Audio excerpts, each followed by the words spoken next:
Hey y'all, I'm Erika Sorbello and I'm the owner as well as the stylist at Gallery Salon, located at 4 Elton Street in the neighborhood of the arts in Rochester, New York. We specialize in everything from lived-in hair color to vivid creations, haircuts, wedding hair and makeup, structured manicures, gel extensions, and the best nail art in the city.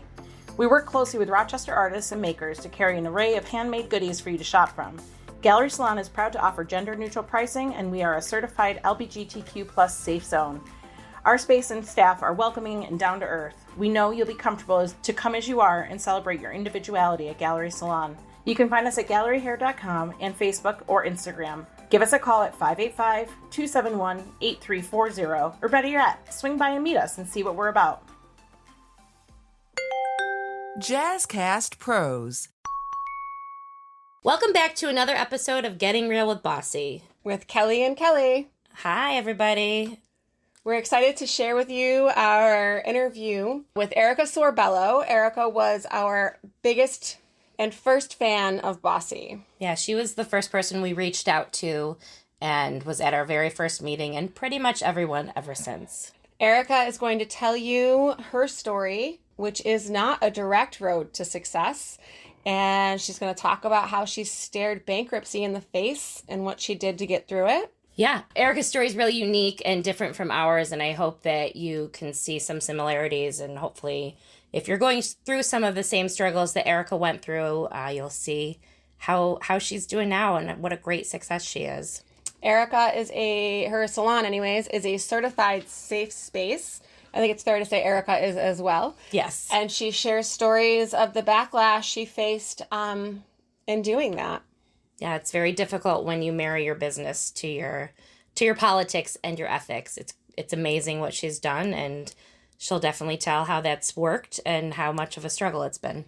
And she'll also talk about her journey with mental health personally and how she tried to expand it to her business, thinking that in the salon world, she could help her clients gain the resources they need, but ultimately found that it was her staff that needed the resources and how she's tied that into her business model. When we decided to create Bossy, we reached out to her because she owned a business very different than ours, and we did not know how many similarities we were going to have in our struggles. It was really neat, and that was probably the first time that we really understood that the problems that business owners face are all the same. It really doesn't matter what industry that you're in. Now Erika is and was the first visionary we brought on to our team to help support us, and is a visionary still today. Yep. She was there to help us expand and really gives us great insight to see and support us where we want to see Bossy go. I hope you enjoy it. Here's our interview with Erika Sorbello, owner of Gallery Salon. Hey y'all, Erika Sorbello here from Gallery Salon. I was asked why I'm in Bossy, and the first thing that came to mind was a bunch of like-minded women who understand the stress and the ins and outs of owning a business. It's like a balancing act, and I am so thrilled to be able to have women by my side. I'm on the vision board to help other women obtain their goals and their business dreams. I love to be a mentor for these people who need a shoulder to lean on, or maybe even to cry on. Bossy has helped me grow as an owner, as a mentor, as a leader, and as a badass boss. Getting Real with Bossy is a podcast honoring women business owners. Led by Kelly And Kelly. we are established entrepreneurs and co-founders of Bossy, a network of women business owners. We believe in honesty and transparency, sharing disasters as well as achievements, and building a community where women feel seen and leave ready to F shit up. Bossy challenges gender expectations and allows women the space to disrupt and be bold. You'll hear from other women running a full spectrum of businesses, the doers, those around them, and tips and tricks to manage all the balls that are in the air. If you are ready to be honest and raw about what it really takes, then Bossy is for you. This podcast has been brought to you by Gallery Salon, where beauty and art collide. You can find out more at galleryhair.com. So welcome to the Bossy Podcast. Hi, Erika. Hey. Hey, Erika. Hey, Kelly. Kelly Metris here, and Kelly Bush is interviewing from Hudson, New York, yes.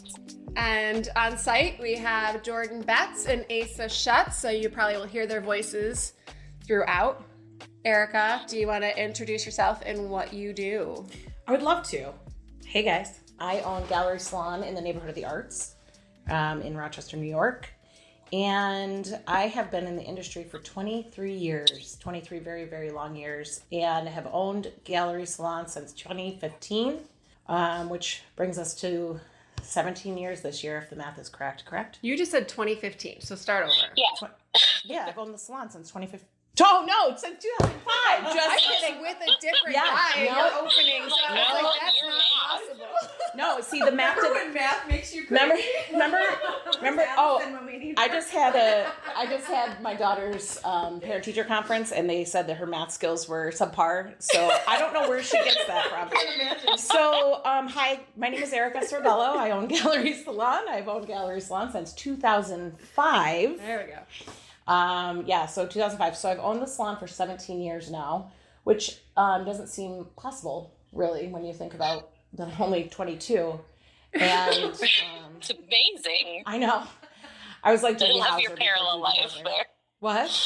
I said, I love how you do that. That's incredible. Yeah. You're I the age Doogie backwards. Howser of salons. Yes, I am.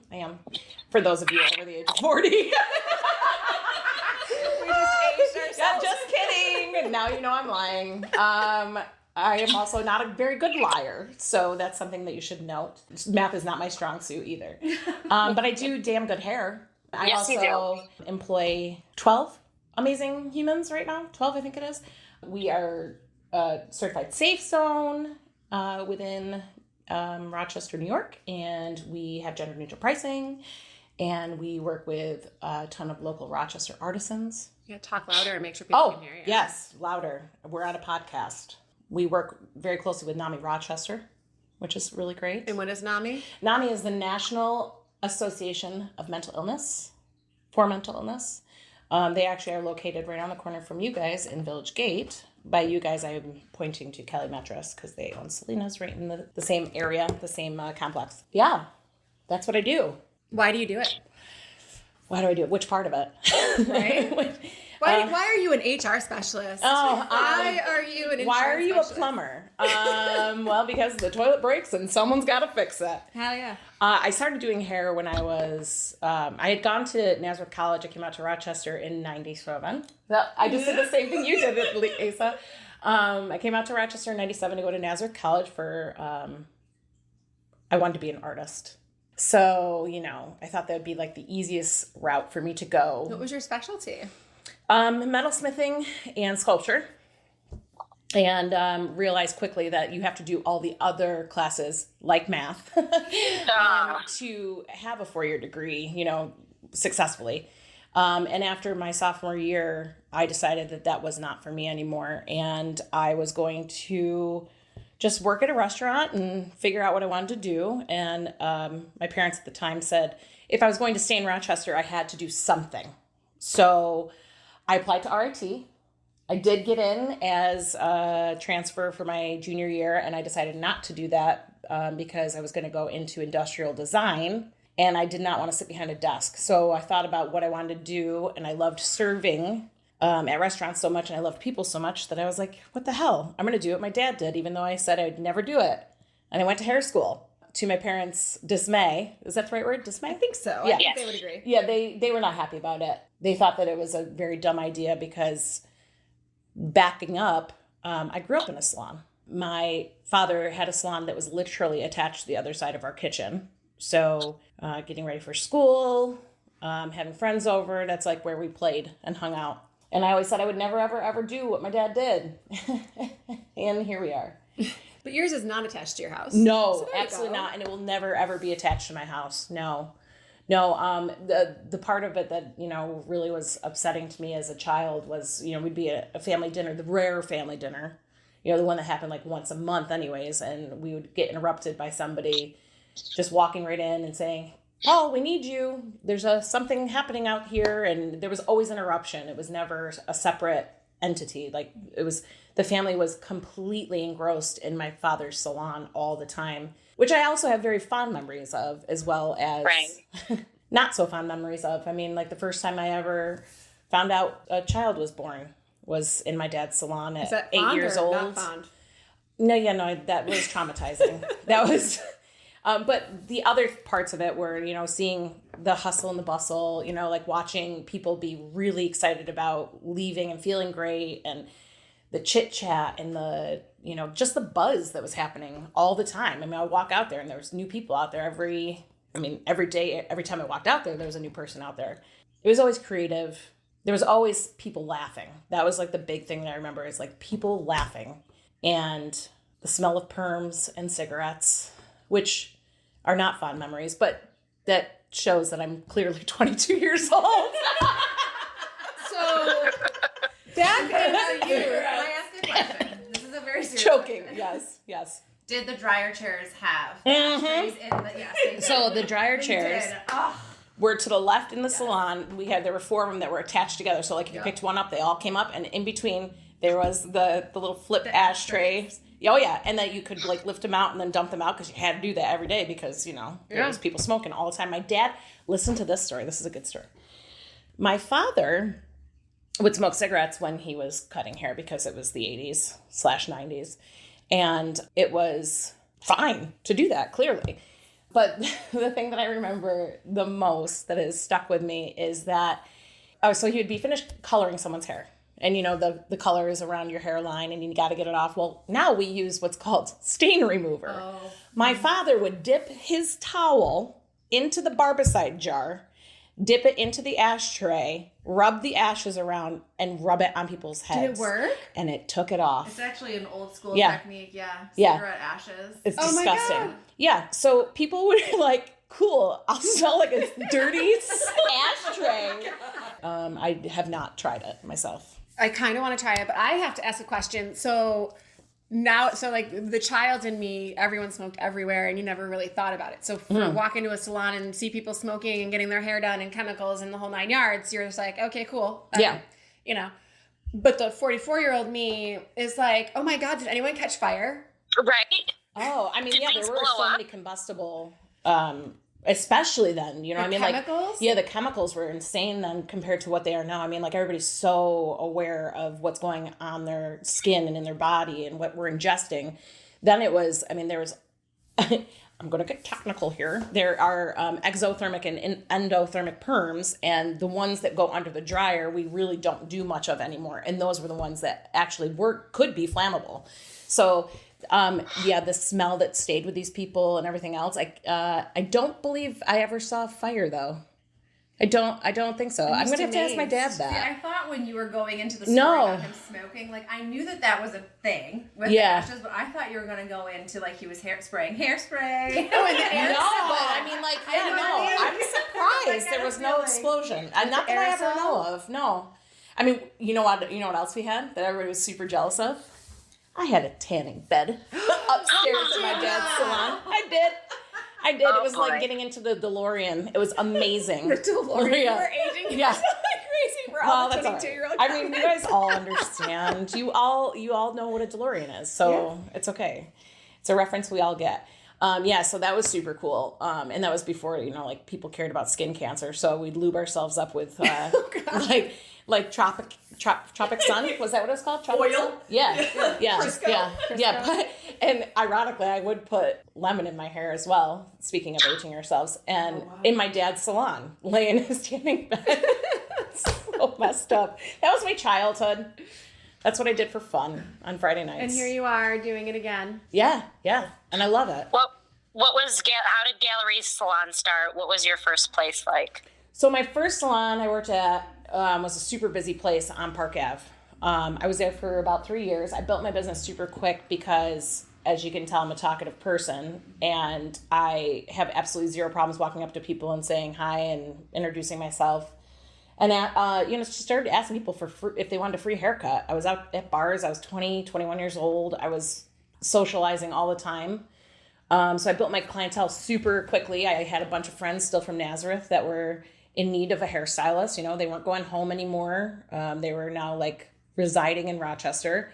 So I just started calling everybody and saying, I need you in. And I worked my ass off. I was working 50 hours a week at the salon and still serving while I was building clientele. And then after 3 years of going from graduating from school to becoming a renter. So I went from an hourly employee to a commission employee to a rental stylist. I decided that I wanted to move into a different location. So then I moved out to Brighton, which is a suburb of Rochester, and worked as a renter stylist there for 2 years. And the gentleman that owned that salon was planning on closing, and we were all trying to figure out what we wanted to do. And I said, what the hell? Let me open a salon. I was 25 and found a cute little first floor in an old house on University Ave in the neighborhood of the arts. A couple of people that were working at that current salon, the salon before, decided they were going to come with me because they were closing. And Gallery Salon was born. I wanted to do something with art as well as hair. And I had, again, a bunch of friends that were artists. And I was like, you want to show your stuff at Gallery? You want to put your stuff on the wall? I mean, I had no idea what I was doing. No idea. However, I'm here still, so that's good. So you only had the first floor? Yeah. I never realized the second floor wasn't yours. Well, I did. I grew into the second floor. Right. So I'll tell this story, but it's going to be a quick story because it's a all the feels story. So we went from the first floor to the second floor. We expanded into a spa. So we had Reiki, massage, waxing, facials, pedicures, and manicures on the second floor. It was not ADA compliant. It was not very successful. I mean, it was fine, but it was not overly successful. I was approached by a very large company in Rochester, New York, that asked me if I would open up another location next to RIT, which is Rochester Institute of Technology. And I jumped at the chance of that at 28, and spent a lot of money.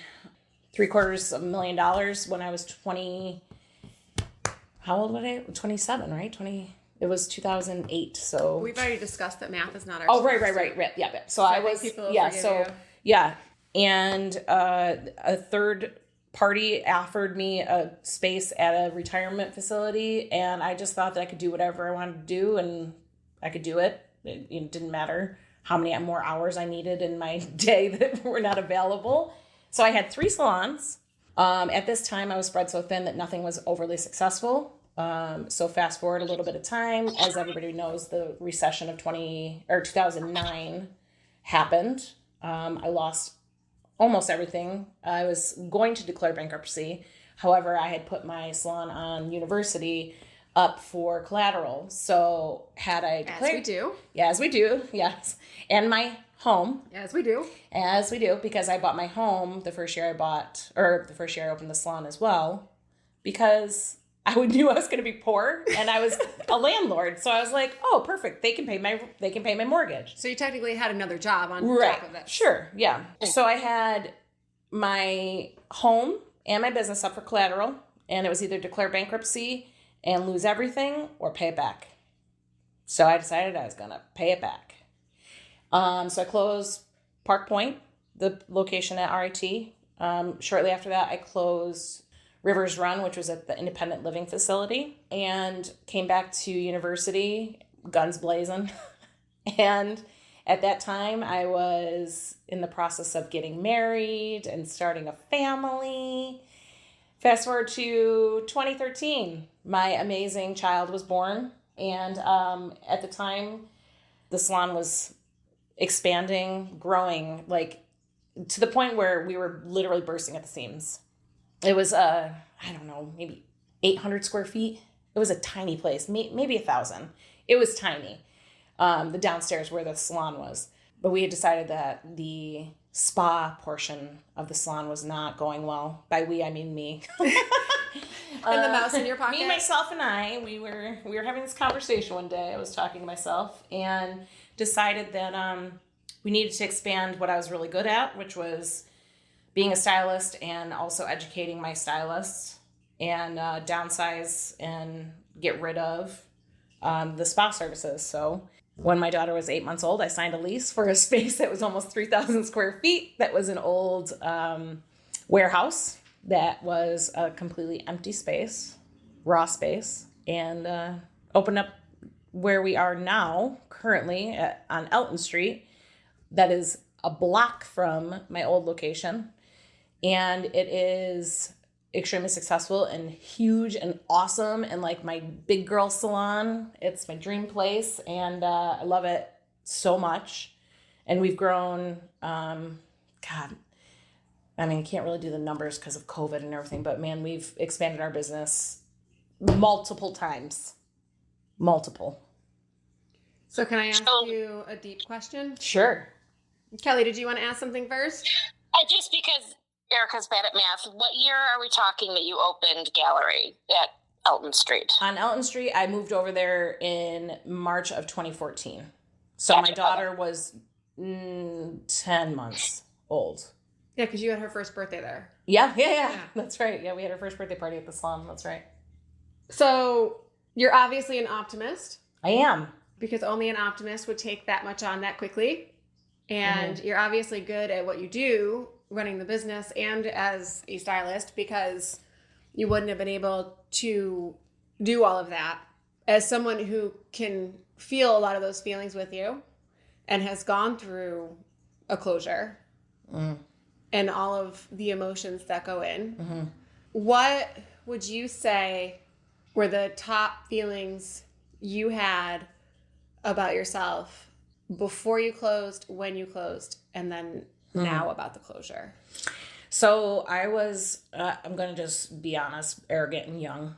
My ego has always been huge. That's just me. I'm a very proud person. And when I was approached by this company that owns, I don't know if they still do, but the Rochester malls and like like the big, huge, can we say the name? Should we say the name? I mean, if anybody looks it up, it doesn't matter. Anyway, when they approached me, I was like, I'm the shit.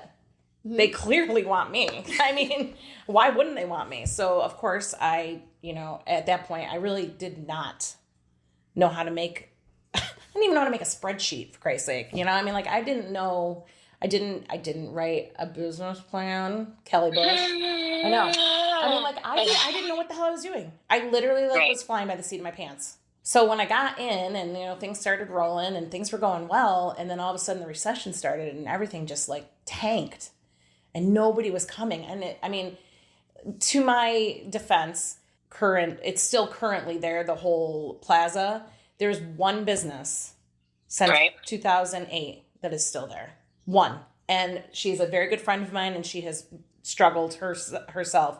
So the location was not great. The setup of the whole building, because it was a brand new construction from the ground up. So it was just not planned out very well. I mean, Barnes & Noble couldn't even survive there. So that tells you, a little something about that location. So how did I feel when I first started? Was the week before you made that final decision. I thought I was done. I was completely devastated. I felt like a sham. It was probably one of the worst feelings I've felt, like, of loss. Now that I'm a lot older, I know what real loss is. So looking back on it, I was like, what the hell was I thinking? That was a dumb move anyway. So I'm glad I did it and it taught me something. But when it was happening, I thought it was like the end of my life, like the end of my career. I was like, why am I even doing this? This is stupid. I shouldn't own a salon, let alone 3 salons, Yeah, it was it's soul crushing. It was devastating. It was embarrassing. It was really embarrassing. I felt really embarrassed. I felt like people were going to judge me, that like I didn't know what the hell I was doing. And, and part of that was true, but part of it was also the economy like crashing, like there was a lot to it. But, looking back on it now, I was stretched so thin. I remember one time I was at the location at RIT and one of my employees calls me from the university location and said, we have a man locked in the massage room right now because he just exposed himself to one of our massage therapists. And I was like Mario Andretti. I got from Henrietta to University Ave in 7 minutes, which is not a 7-minute drive. For those of you who do not know that, it's approximately 18 minutes. And I flew there so fast and I had to like cancel my appointments in between. You know what I mean? Like it was just like this huge crazy, because it was just me. And I was 26, 27, whatever I was a kid. I had no idea what to do. I mean, like, was crazy. So yeah, I mean, that was a total side note, and ADD kicked in. But that is, it was just too much. All of it was way too much. You think it was worth it? I mean, it definitely taught me a lot.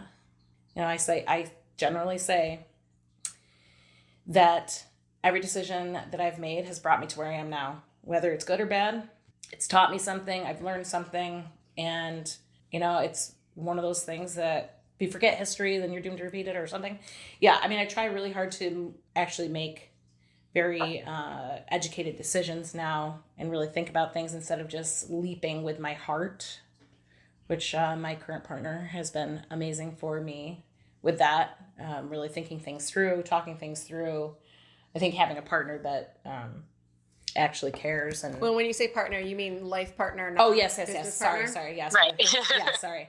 Yeah, my guy and I have been together for like 5 years, and he's been amazing for that. He's very down to earth. He's very, you know, let's make a spreadsheet. Let's look at these things. And I'm like, oh my God, yeah, it works so much better when you plan it out like that. So, yeah. So how is your spreadsheet game these days? It sucks. I'm not going to lie. You haven't learned Excel formulas? No. So listen, Nate, my partner, he works on spreadsheets all day. He's like, I just took this course and I know how to fill in this chart and do these things. And I'm like, that's so awesome. I just want to know how to do like line 1 plus line 2 equals line 3. That's all I need to know. So, I mean, I've got like the basics down. I'm okay. Do you have big plans for the future? Yes. Yeah, of course I do. Sure. Yes. Would yes. you ever open yes, another I location? Do. No. I will never open another location. However, when I move my current location or my current business to another location, yes. One of the things that has stuck with me is I met this gentleman years and years and years ago who was a hairstylist that was doing hair, during the 80s, 90s, early 2000s, and he was retiring, and he said the one thing that he would do if he could do it over was buy a building, because he's been paying all this money into someone else's pocket and blah, blah, blah. Well, as a landlord and somebody that already has invested in commercial property, I do think that it will be my next step. If I find the right location, I would love to have my own business or my own building, so I can have my business in there and maybe some other businesses, depending on how large of a space I can find, where it's more of a co-op kind of a space where there's other like-minded businesses with under one roof. I know some other people that are very interested in, and there's smiles happening right now at this table. I know some other people that are very interested in having that kind of a group setting of like-minded businesses. A co-op. Yeah, a co-op of sorts. Sure, yeah. I'm Penny. I am talking about why I joined Bossy. Well, truth be told, I didn't really join Bossy. Bossy kind of joined me. I was asked to speak at one of your conferences, one of your events, and I did. And then you never let me leave. No, it's like you looked at me and you saw something that I didn't see. You didn't see me. I didn't see myself as a business person. I didn't see myself as a performer making this my business. But you did. And you treated me that way, which quite frankly was not a way that I was used to thinking about myself. And I like it. I feel like I have made great strides in my my business of being me since I started there, and I'm really glad I did. Since I like to keep it serious, you know me and my good sense of humor, you mentioned at the beginning of this that you partner with NAMI. Yes. Why? Okay. So I actually met NAMI, the peoples from NAMI, just about a year ago. I reached out to them through social media, and I was like, how did I not know about you people and what you're doing? And you're right around the corner from me. NAMI, again, is the National Association for Mental Illness, and I have struggled with mental illness my entire life. I am a proud sertraline taker. I take a lot of drugs to keep my mental health. You Prescription. take the appropriate amount. Yes. I take the appropriate amount that is doctor prescribed and regulated for to stabilize my mental health. And I think that it is it's not talked about as much as it should be. It's not recognized as something that is just as serious as having heart failure or cancer, or, I mean, maybe not in some cases, but that it can affect every single bit of your life as much as any sort of physical illness can. And I do think that specifically in this industry, there's a lot of mental illness. There really is. And I think it goes along with being creative people. So yeah, when I found out what NAMI was, I met with some of the staff and like completely just immediately became enamored with what they were doing and getting the word out that we need to normalize mental illness and that it's okay to talk about with people and to share your stories and to know that other people are going through some major shit and that there can be a place that you can be supported. And I thought, holy shit, what an amazing place to have extra support than a salon where we're already, I mean, most people say it, we're already therapists. Mm-hmm. Mm-hmm. You know all my shit. Yeah. You know, I mean, like, I can't even tell you. I mean, I'm very, very lucky that I have a very solid clientele of 20 plus years that people have become like family, you know, and, you know, we're the first ones to hear about someone is pregnant. You know what I mean? Like, that's always like, we're the first ones because they're like, oh, you can't put color in my hair. I'm pregnant. I'm like, yeah, you can. Okay. So, but that their husband cheated on them or that they had cancer or their parent died or whatever it is. And that we have this ability as stylists to hold these people give these people a safe space to talk about these things. And I mean, a lot of us are exhausted at the end of the day, emotionally, stylists or artists, nail techs, anybody in the cosmetology field because of a lot of that. But I was going to say that's got to be a lot of heaviness to leave work with. Yeah. So NAMI and I put together this one-time workshop, which we are going to hopefully expand on, and we're going to have a meeting this week about it. A support group for stylists and anybody in the cosmetology beauty industry where we could go and sit and commiserate together. I mean, talk about it. So it's like a Bossy for cosmetology. Yeah. Yeah. Except it's even the emotional stuff that we talk about in Bossy, that specifically. Right. So yeah. I mean, it's not talking with like a therapeutic approach. Maybe Correct. we could bring NAMI into our Bossy meetings to I be think like, that'd be great. I think, and they said that they would love to do that. So I love it. Yeah. I think as a stylist, can I add to this? Yeah. One of the things that kind of what you're talking about with this NAMI and this group here is the fact that as a stylist, like you'd said, we are the first to know about everything, or we're highly involved in something and with people's lives. And the whole concept of taking all of this kind of information in, it's very heavy. It can be very heavy. And we work with these clients who become these deep relationships with us, and then they get cancer or something like that. And we work through that and we deal with that. And one of the things that it's important for us as providers to understand, but this goes into every single industry, it's important for us to be able to understand how to separate that energy between us and them. And that's understanding how to separate that. That's an important thing, because if we don't know how to do that, then we do take on other people's trauma, and trauma shows up in our bodies in Absolutely. the future, whether that be physical, emotional, down the road. Trauma always shows back up. And so if we are dealing with other people's trauma, they are transferring that to us. Right. So it's important that we're able to reach out and to be able to talk about these types of groups. So huge and so important. And it's okay. I think the thing that I want to say, and the reason why I jumped in, is it's okay as a provider to say, this is too much sometimes.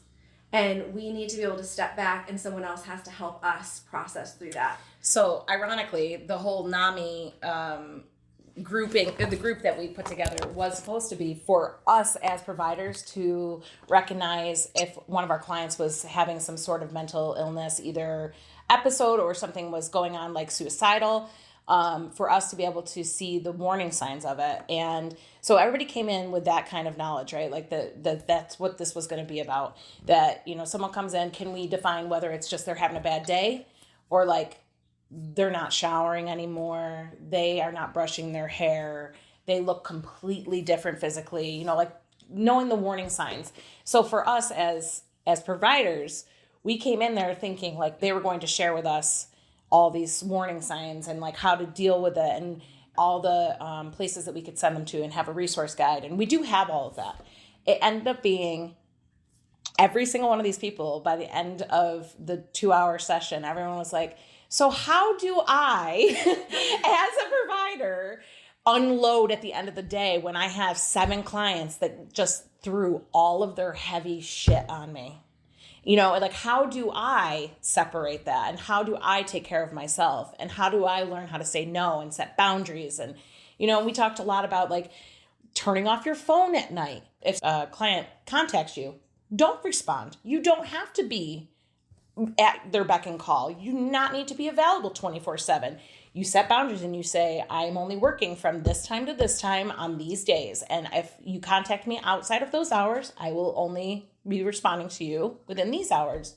Making sure that people knew that if they are not having the right kind of attitude in your chair, to be able to say to them, I cannot service you if this is going to continue this way. And then let me tell you, as a salon owner and a provider, I have had people sit in my chair that I'm like, holy shit, I feel so bad for you. You are the most miserable human being I've ever met in my entire life, and you are sucking my soul out of me. And it's interesting because the older I get, the more I'm able to easier to say, no, I will not allow this in my space. You know, and I think it's partially maybe being a mom too. I'm not sure, but like seeing negative energy around my kid, I'm like, no, we're pushing that away. We're not going to do that, you know, in friend groups and everything, you know, I just don't want that negativity around me. So, you know, we've had clients that we've asked to leave. And I know that that's something that a lot of people would go, oh, no, you didn't. But we have a door or a sign on our door that says hate has no home here. We are a very inclusive salon. And if someone comes in and says something that is not nice, they're asked to leave. It's an individually owned business, private business. I can make my own rules, and my rules are not that harsh. No. They're be nice, you know? So, right. I mean, I think all that goes together too with the inclusivity part of it, because there is, we have such a huge LGBTQ plus community within our space, both staff and clientele.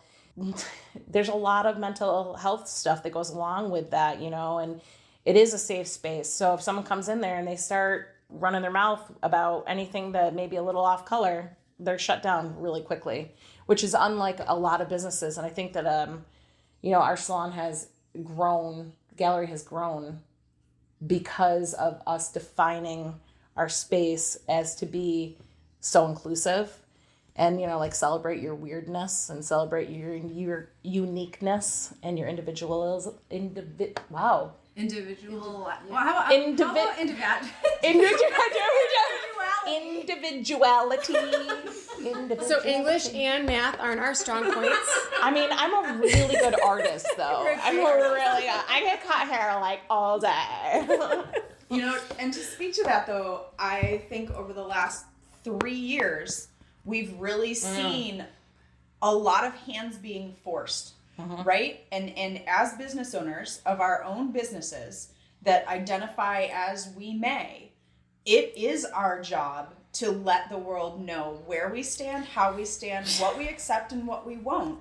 And it's the time of like, keep your lips shut and just like, let it all figure itself out is over. Yeah. If we as business owners don't stand up for what we see as right, then the other world out there will overshadow us, and who knows, the hate will continue. I remember having a conversation with Kelly Bush and Kelly Metris it had to have been 2019, maybe 2018, and we started talking about doing the gender neutral pricing and like how we wanted to move forward with Gallery, and that I was starting to redefine our space and become more gay friendly, just queer friendly in general. And I remember you being like, Kelly, I'm pointing at Kelly Metris, saying to me, like, you can do that because you're a salon. Right. I can't do that because I'm a restaurant. But honestly, and now changed that. Everything changed. Well, I mean, really. Like what Asa was saying, I would say what I saw for my business personally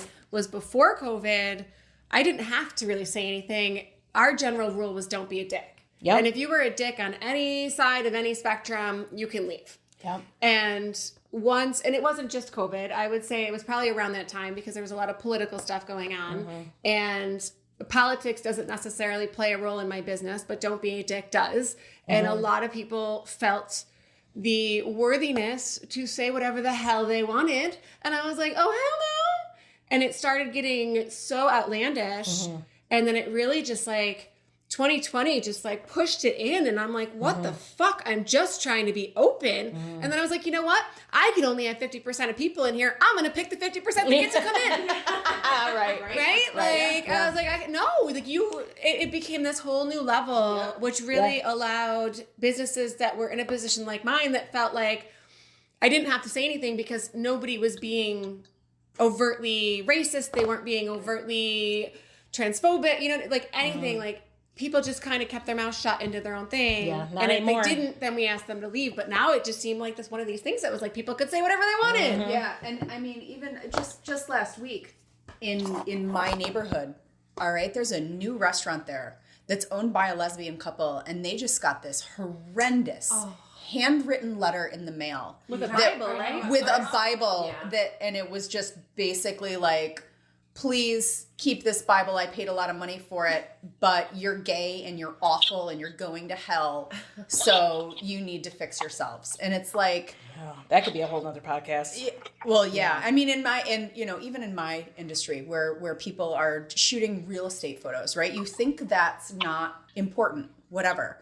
But like, I'm sorry, but if you're an investor that's only housing like white upper class people, I don't need to promote your crap. I don't need to be the face of your stuff, right? Like, I don't need to take on jobs that are promoting something that I don't believe in. And getting to that point as a business owner where you feel confident enough to do that takes grit and grind and it's so empowering when you finally get there. Right. And where I was going to go with that is having the staff now watching me, my staff, my crew, my people, watching me do all of this, and they're looking at me. And I remember calling Jordan and saying, Jordan Betts, who also owns a salon that's with us, and she said, Ericka, you got to walk the walk.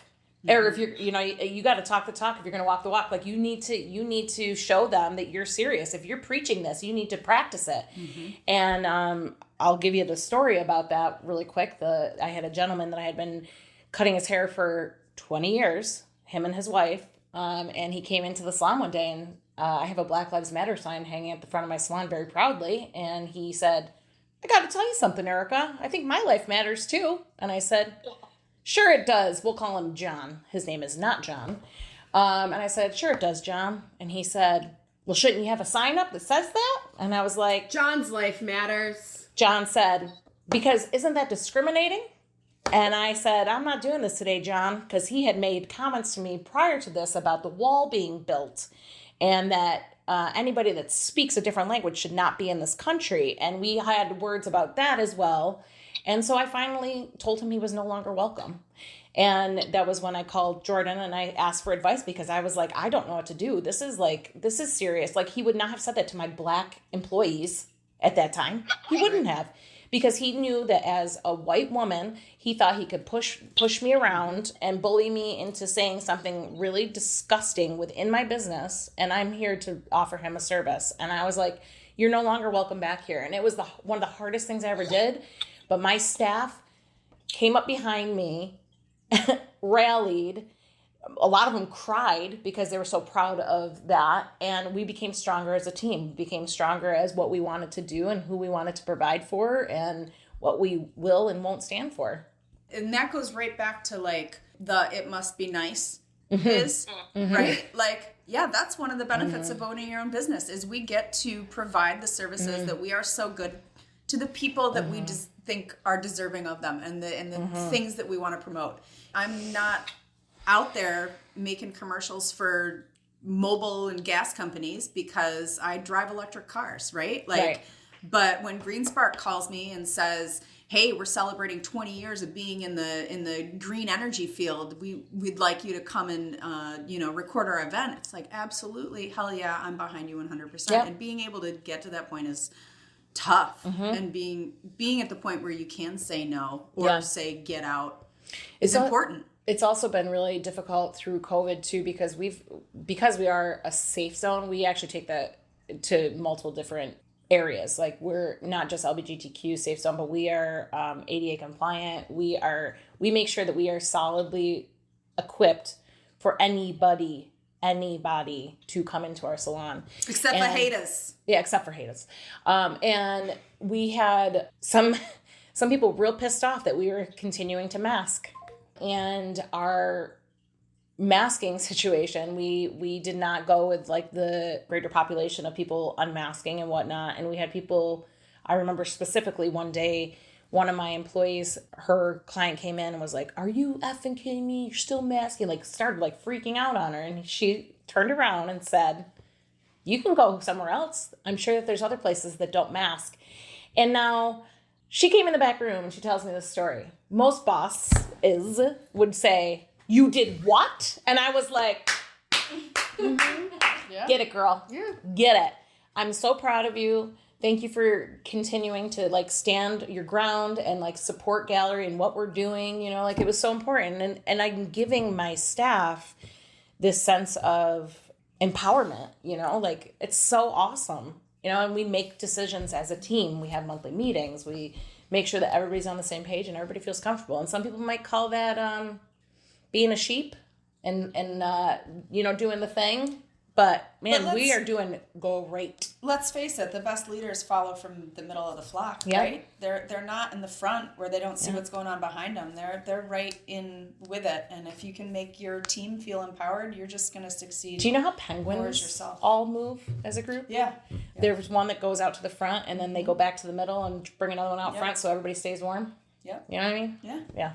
Yeah. We're penguins. Yeah. I love that. Oh my gosh, you need a penguin sign for the front door.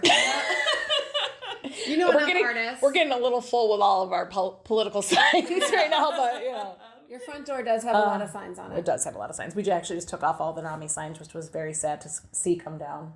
We're on to a new month. We're into the gay months now, so we are promoting. Penguins can be gay. Oh yeah, yeah. Yeah, so anybody can be gay. Well, no, I'm talking about your penguin picture. Oh, okay. We'll have like a rainbow penguin. A penguin with a rainbow belly. Yeah, there you go. That's a cute idea. Okay. So do you have anything upcoming you want to share? Yeah, we're working with some other local beauty companies, beauty businesses. We are going to be at the Universal Beauty Tent at the Rochester Gay Pride Picnic after party. What's the date on that? Because this gets dropped on June 27th. Oh, perfect, because we celebrate different in Rochester. We celebrate in July. It's July 8th. It is July 16th. July 16th. So we'll be doing braids and hair glitter, or body glitter and hair glitter and tattoos, semi-permanent tattoos. Nobody's gonna be out there with any needles, and we're just having fun. We're gonna be partying it up and doing that. So there's that. I have so many vacations this year. I'm taking vacations, so awesome. I have personal things going on, which is I'm super stoked about. I guess the next biggest thing would be that Gallery Salon is going to be hosting the Bossy holiday sale in December. What did we say, December 5th? Mm-hmm. Was that date? Yeah, whatever that Monday. Yeah, yep. So there's that. But man, I'm just really trying hard just to build my business, get my staff back to quote unquote the new normal, and kick ass. I would just like to point out that you just said build my business. And you've been doing it for 17 years. And I think that's a key takeaway for everyone listening to this that's either thinking about starting their own business or currently running their own business. That it doesn't matter if you've been doing it a day, a month, a year, or 20 years. We're always building. Mm-hmm. So changing, growing. Come out by telling us who you are again, where to find you. Gallery Salon is in Rochester, New York at 4 Elton Street in the neighborhood of the Arts. You guys can also look at our awesome website. It's galleryhair.com. We're on social media, obviously, Instagram, Facebook. Yeah. Do you have a TikTok? I mean, so listen, we have a TikTok, but my girls make fun of me. I'm old. There were way too many transitions. They all ripped on me, so I'm not doing any. You didn't do the tiny hands TikTok? That was on, I don't know if that was on TikTok. I don't know. Listen, you come to Gallery Salon, you're going to have fun. You're going to laugh your ass off. Someone's probably either going to be singing or dancing. There's going to be amazing hair, amazing nails, amazing art, amazing now people. We got your commercial. Yeah, if you could just cut that, please. Yeah, so, oh, you know what else I didn't say? No. That I don't think that Gallery Salon would be where it is if it wasn't for Bossy. And I walked into that meeting 7 years ago and learned how to write a business plan. 8 years ago. Again, math.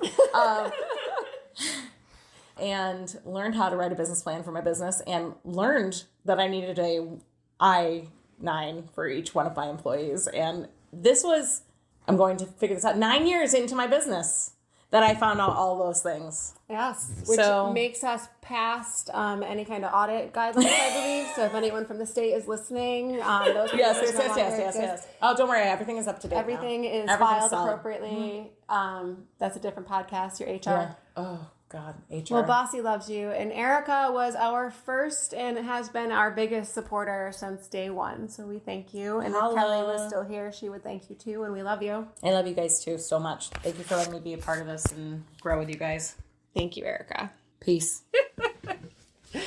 Well, thank you for listening to Ericka's story. I love Ericka. She brings so much to the table. Such a great story. And I love her journey with mental health and how amazing, what great things that she's done for herself and for her staff. And she really pushes us to make mental health a focus for every event that we have. We always talk about it. And I think it's so important.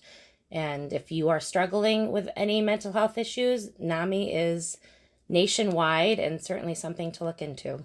I loved her story about her dad's salon, and I have so many questions about why people didn't blow up.